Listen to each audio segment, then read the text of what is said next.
to lose all of them is devastating to us. It's hard. You could feel the emotion right there. With that, we want to say good evening, everyone. So it turns out that the man who stabbed to death his 3 family members before turning the knife on himself had been arrested several times in recent months for increasingly violent acts. What began as a police standoff Thursday morning in College Hill ended with the man stabbing to death his mother-in-law and her 2 adopted children. That woman, a pillar in the community, her children, a 34-year-old son and an 11-year-old daughter. The man would later die in the hospital from self-inflicted knife wounds.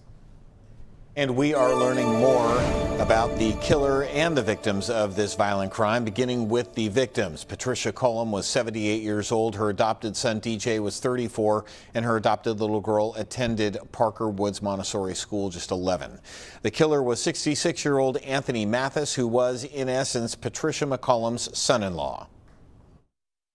We say he was, in essence, her son-in-law because we have found while they lived as husband and wife, the marriage between Mathis and Patricia McCollum's daughter was never completed. Perhaps because of a past marriage, Mathis had not officially dissolved until earlier this year.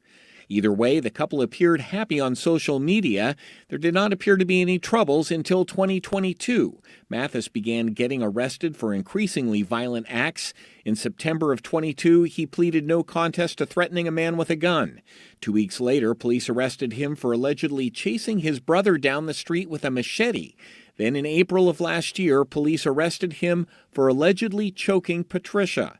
The police report saying he lifted her off the ground from the neck. He was in and out of jail, but that last case was eventually dismissed. There did not appear to be any further brushes with the law until Thursday morning, when police were called to the home. When SWAT officers breached the house, they found Patricia McCollum and her 2 adopted children. Patricia was a leader in the community, having won many awards for her tireless work with children, fostering and/or adopting as many as 200 children herself. This is Miss Pat, as she was known when the city honored her. As she had laid the groundwork, we'll ensure that everything that she wanted to see comes to fruition.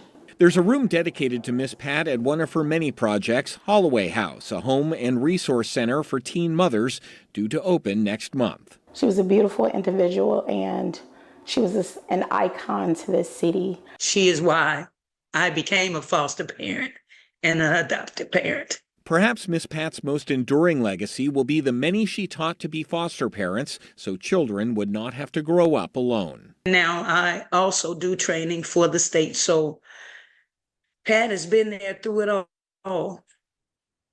And I'm so grateful to have been a part of her life.